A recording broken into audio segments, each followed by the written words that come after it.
एक साधु और राजा की कहानी।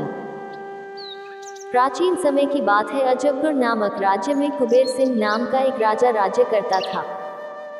राजा स्वभाव से बहुत ही दयालु था। वह गरीब और बेबस लोगों की हमेशा सहायता करता था।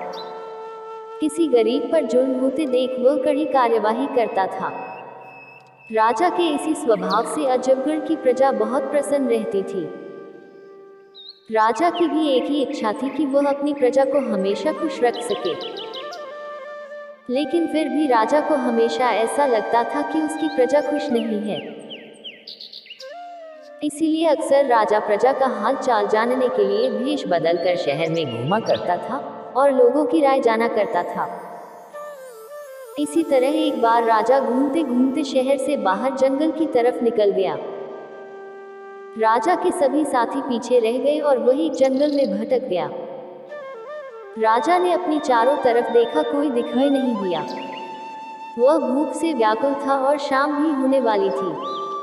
तभी राजा को एक ऋषि की कुटिया दिखाई दी। कुटिया देखकर राजा की जान में जान आई। उसी समय राजा ने रात वहीं व्यतीत करने का फैसला किया।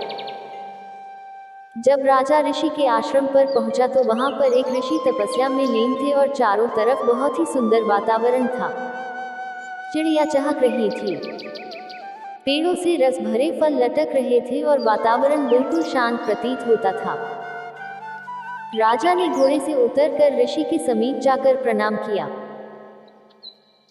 ऋषि ने वह आवाज सुनकर आंखें खोली तो एक सुंदर नौजवान युवक को सामने पाया, जिसके मुख से तेज झलक रहा था। राजा को देखकर ऋषि सब कुछ समझ गए।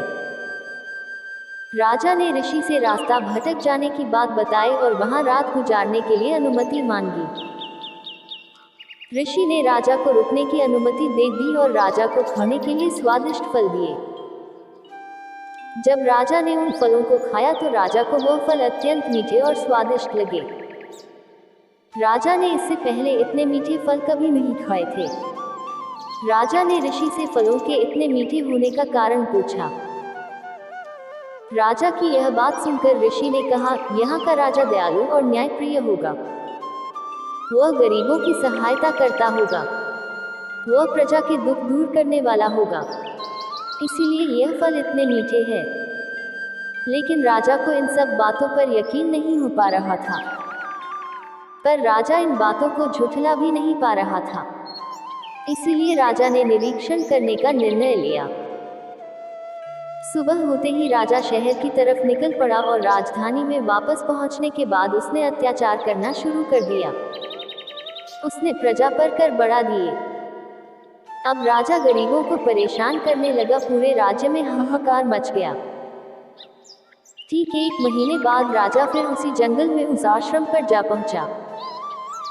जब राजा ने उस आश्रम को देखा तो वह भौचक्का रह गया, क्योंकि जहां पर पहले पेड़ हरे भरे थे वह सब पेड़ सूख रहे थे। फलों में कीड़े लग रहे थे, चिड़ियां सीख रही थी। तभी घोड़े की आहट पाकर ऋषि अपनी कुटिया से बाहर आए और राजा को बिठाया। ऋषि ने राजा को ताजी फल खाने के लिए दिए। जब राजा ने फलों को खाया तो उसका पूरा मुंह कड़वाहट से भर गया। राजा ने ऋषि से फलों की कड़वाहट का कारण पूछा। राजा किस बात का जवाब देते हुए ऋषि ने कहा, अब यहाँ का राजा बदल गया है, जो प्रजा को दुखी करता है और प्रजा में कड़वाहट फैलाता है।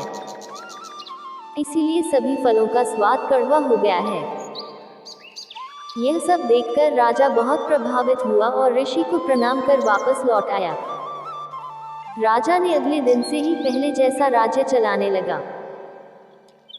वह फिर से लोगों की सहायता करने लगा और उसके बदलने से फलों और प्राकृतिक में फिर से स्वाद आ गया और प्रजा फिर से सुखी रहने लगी। स्टोरी ऑफ मॉरल इन हिंदी।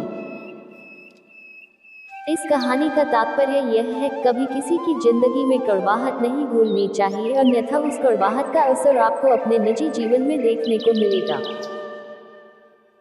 आपने वो कहावत तो सुनी ही होगी कि जो दूसरों के लिए गड्ढे खोदते हैं, वह उसमें स्वयं जाकर गिरती है।